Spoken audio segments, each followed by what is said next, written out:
All right, let's dive right into this explainer and explore Markus Zusak's truly breathtaking historical novel, The Book Thief.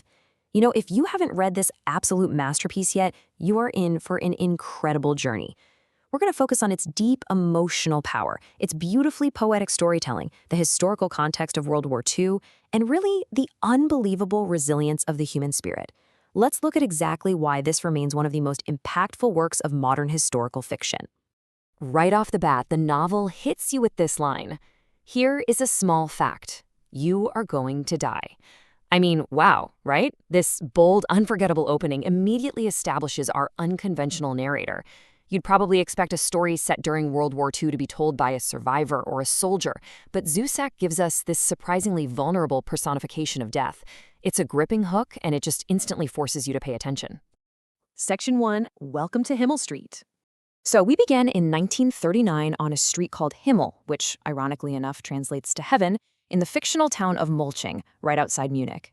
Here, a young foster girl named Liesel Meminger has just arrived. And as she navigates this really dangerous world, her life becomes deeply intertwined with a few key ordinary citizens. You have her loving, accordion-playing foster father Hans, who actually teaches her to read, her gruff but, deeply caring foster mother Rosa, and her rebellious best friend Rudy Steiner. But everything completely shifts when we introduce Max Vandenberg. Now, Max is the Jewish man her foster parents bravely hide in their basement. It's an incredibly dangerous secret that could literally get them all killed. Yet down in the cold, dark concrete of that basement, Max and Liesel form this beautiful bond over their shared nightmares, their day-to-day survival, and most importantly, their shared love of words. Actually, Max even paints over the pages of Hitler's Mein Kampf to write a beautifully illustrated story just for Liesel. It's absolutely incredibly moving. Moving on to Section 2, A Narrator Named Death. Here's where Zusak completely flips our traditional expectations of death during World War II. Normally, we picture death as this sinister, triumphant, kind of terrifying figure, right? But here, death is exhausted. He views war not as a best friend, but as a terribly demanding boss who just keeps asking for the impossible. To cope with the sheer volume of tragedy, Death distracts himself with a recurring motif, which is focusing on the colors of the sky when he takes a soul. And most remarkably, Death is actually terrified of humanity's cruelty. He clings to Liesel's story as proof that human beings are capable of immense beauty, even in the absolute darkest of times. Section 3, The Power of Words. In this novel, words are both weapons and tools for liberation. Zusak perfectly juxtaposes the Führer's use of words to spread hatred, brainwash a nation, and ostracize Jewish people directly against Liesel's use of storytelling. As Liesel learns to read and write, she realizes the innate power she holds. She uses words to heal her terrified neighbors by reading to them during air raids, to bond with Max, and ultimately to empower herself and reclaim her freedom. And this brings us right to her title, The Book Thief. Amidst the terrifying spectacle of a massive Nazi book burning, Liesel literally steals a smoldering book from the bonfire. In this context, her thieving transforms from a petty crime into a profound act of defiance.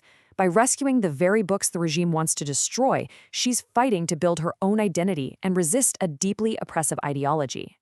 Section 4, Fiction, History, and Truth. To truly understand the gravity of Liesel's world, we have to look at how Zusak blends a fictional narrative with the historical reality of everyday civilian life in Nazi Germany. Looking at the timeline, the novel vividly captures true historical horrors, like the harrowing death marches of Jewish prisoners to Dachau, which, by the way, Zusak's own mother actually witnessed. But Zusak slightly shifts the timeline of certain events, like moving the major book burnings to 1940, or the specific bombing dates of Munich, to perfectly serve Liesel's narrative arc. It's a brilliant example of historical fiction prioritizing emotional truth over exact dates. When we compare this to other Holocaust literature often taught to young adults, think John Boyne's The Boy in the Striped Pajamas, Lois Lowry's Number the Stars, or Anthony Doerr's All the Light We Cannot See, The Book Thief really stands out uniquely. Instead of a highly naive protagonist in a simple fable, Liesel offers a much more evolved, complex character arc. She sees the ugliness and she actively resists it. It forces us as readers to deeply question morality and human nature, rather than just passively observing innocence. Okay, massive warning time.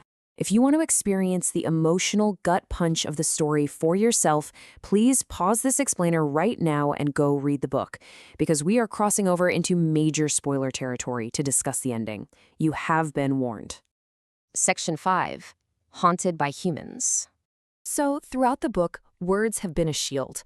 But as the war finally lands right on Himmel Street, we're forced to ask a devastating question. Can the comfort of Liesel's reading, her immense love for her foster parents, and her friendship with Rudy be enough to save them from the inevitable machinery of war? Tragically, the answer is no. In October 1943, without any warning sirens, Himmel Street is bombed. Rosa, Hans, and Rudy are killed in their sleep. The devastation is absolute. Liesel loses everyone she loves in a single night. She survives only because she was awake in the basement, literally saved by the act of editing her own life story in a black book given to her by the mayor's wife. In the heartbreaking aftermath, amidst all that rubble, she finally gives her best friend Rudy the kiss he always begged her for. But, of course, it's far too late. Liesel goes on to live a long life, eventually moving to Sydney, Australia. When death finally comes to collect her decades later, he returns the little black book she wrote all those years ago, and he offers her, and us, this profound, lingering final confession. I am haunted by humans. The entity that terrifies us is actually overwhelmed by our capacity for both staggering cruelty and breathtaking love.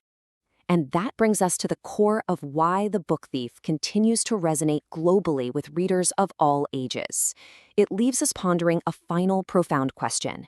If death itself can sift through the rubble of World War II and find undeniable beauty in a foster father playing the accordion, or a girl reading to a hidden Jewish man in a basement, can we? It's a masterful reminder of the enduring power of empathy, the magic of storytelling, and the indestructible nature of the human spirit. Thanks for joining me for this explainer, and keep finding the beauty in the pages you read.